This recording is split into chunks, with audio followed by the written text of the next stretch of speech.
Dear students, in the previous class, we learned about administration and consolidation under the Khaljis and Tughlaqs. Khaljis और तुगलक्स के time में शासन कैसे चला था और वो कैसे मजबूत हुआ था उसके बारे में पढ़े थे। Students, let us now compare between Alauddin Khalji and Mohammad Tughlaq. यहाँ पर अलाउद्दीन खलजी और मोहम्मद तुगलक को कंपेयर किया गया है, उसे जानते हैं। Students, during the rule of Alauddin Khilji, Delhi was attacked twice. As a defensive measure, Alauddin Khilji raised a large standing army. Alauddin Khilji के शासनकाल के दौरान दिल्ली को 2 बार अटैक किया गया था। अपने इलाके को बचाने के लिए अलाउद्दीन खिलजी ने एक बड़े स्टैंडिंग आर्मी को खड़ा किया था। Students, the Sultanate was attacked in the early years of Muhammad Tughlaq's reign. The Mongol army was defeated. Muhammad Tughlaq was confident about the strength of his army and his resources to plan an attack on Transoxiana. He therefore raised a large standing army. Students, Mohammad Tughlaq के शासनकाल के शुरुआती सालों में भी Delhi sultanate पे attack किया गया था। मोहम्मद तुगलक की आर्मी ने मंगोल की आर्मी को हरा दिए थे। इस जीत के बाद मोहम्मद तुगलक बहुत कॉन्फिडेंट हो गए थे और ट्रांसोजियाना पर अटैक करने का प्लान बनाए। इसके लिए उन्होंने एक बड़े स्टैंडिंग आर्मी को खड़े किए थे। Students, Alauddin Khilji constructed a new garrison town named Siri for his soldiers. Alauddin Khilji ने उनके सोल्जर्स के लिए सीरी नाम का एक गैरिसन टाउन का निर्माण किए।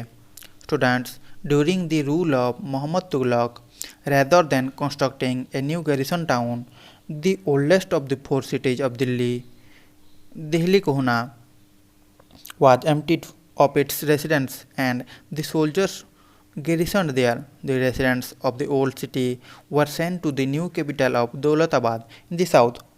मोहम्मद तुगलक ने नए गैरिसन टाउन का निर्माण नहीं किए, बल्कि जो 4 दिल्ली का शहर था उसमें से सबसे पुराना शहर दिल्ली कोहना को खाली करवा दिए।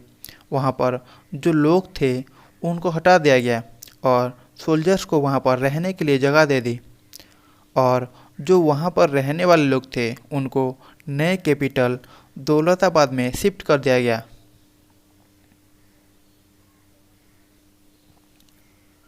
Students, during the rule of Alauddin Khilji, the soldiers had to be fed. This was done through the produce collected as tax from lands between the Ganga and Yamuna, and tax was fixed at 50% of the peasants' yield. Alauddin Khilji के शासनकाल में soldiers को खाना भी देना पड़ता था। Students, Ganga और यमुना रिवर के बीच में जो लैंड था उसी लैंड से टैक्स कलेक्शन किया जाता था और उन पैसों से सोल्जर्स को खाना खिलाया जाता था। किसान जितना भी उत्पादन करते थे उसका 50% टैक्स के रूप में देते थे। During the rule of Mohammad Tughlaq, produce from the same area was collected as tax to feed the army. Mohammad Tughlaq भी आर्मी को खाना देने के लिए किसानों से टैक्स कलेक्शन करते थे। सुल्तान कुछ एडिशनल टैक्स भी लोगों से वसूल करते थे। मोहम्मद तुगलक के शासनकाल में फेमिन आ गया था, मतलब सूखा आ गया था। Students, now look at here. The soldiers had to be paid. Alauddin choose to pay his soldiers salaries in cash rather than iqtas. Alauddin Khilji soldiers को सैलरी के रूप में डायरेक्ट कैश देते थे। सोल्जर्स सामान को दिल्ली के बाज़ार से खरीदते थे। मार्केट्स में कोई मर्चेंट्स प्राइसेस को ज़्यादा ना बढ़ा दे, इसके लिए अलाउद्दीन खिलजी ने सामान के प्राइसेस को कंट्रोल में किए थे। कुछ ऑफिसर्स सामान के प्राइसेस को जांच करते थे और जो भी मर्चेंट्स अधिक दाम से सामान बेचता था उसको पनिशमेंट मिलता था। Students, now look at here. Muhammad Tughlaq also paid his soldiers cash salaries, but instead of controlling the prices, he used token currency, somewhat like present day paper currency, but made out of cheap metals, not gold and silver. Mohammad Tughlaq भी अपने soldiers को cash के रूप में salary देते थे, लेकिन prices को कंट्रोल के बदले मोहम्मद तुगलक ने टोकन करेंसी का यूज किया था, जैसे कि आजकल पेपर करेंसी चलता है। उस टोकन करेंसी सस्ते मेटल से बनता था। 14वीं सेंचुरी में लोग इन कॉइन्स पर ट्रस्ट नहीं करते थे। वो लोग बहुत स्मार्ट थे। वो गोल्ड और सिल्वर कॉइन्स को सेव करके रखते थे और स्टेट को टैक्स के रूप में टोकन करेंसी देते थे।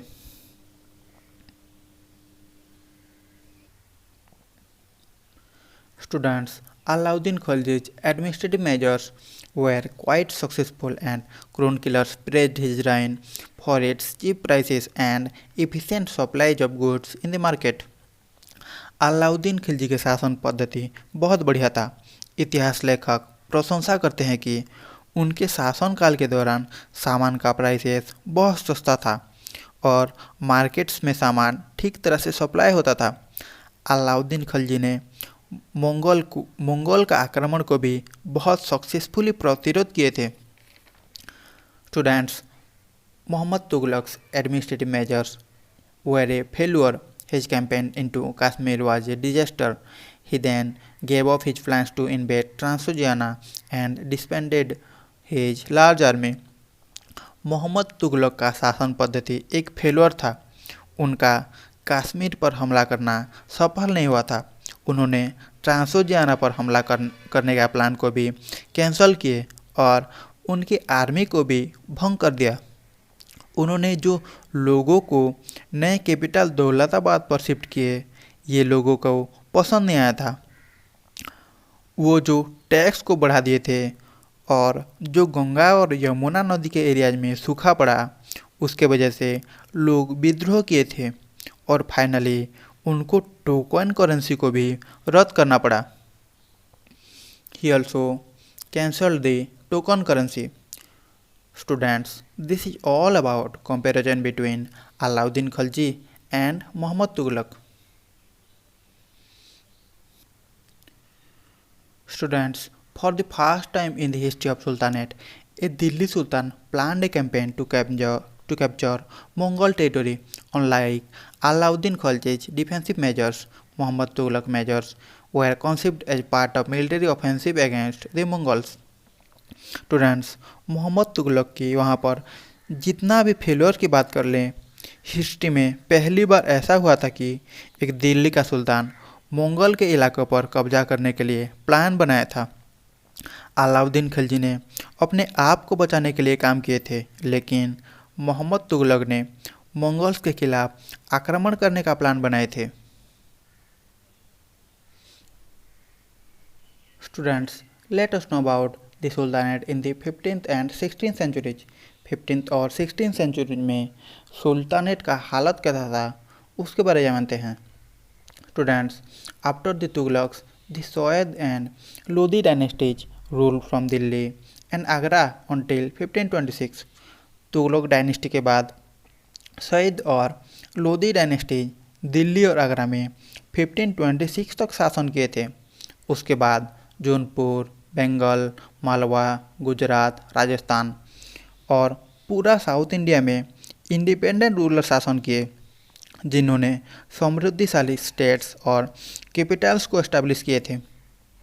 This was also the period which saw the emergence of new groups like Afghans and राजपूत्स.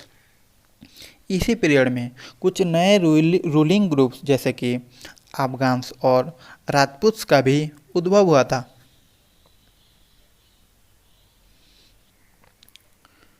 Students, some of the states established in this period were small but powerful and extremely well administered. जो भी states को इस period में establish किया गया वो छोटे छोटे थे, फिर भी वो सभी पावरफुल थे और बहुत अच्छी तरह से वहाँ पर शासन चलता था। शेर शाह सूर started his career as the manager of a small territory for his uncle in Bihar and eventually challenged and defeated the Mughal Emperor Humayun. इस पीरियड में शेर शाह सूर बिहार के एक छोटे प्रदेश में मैनेजर के रूप में उनके अंकल के लिए काम किए थे और अंत में मुगल एम्पायर हुमायूं को चुनौती देके परास्त किए थे।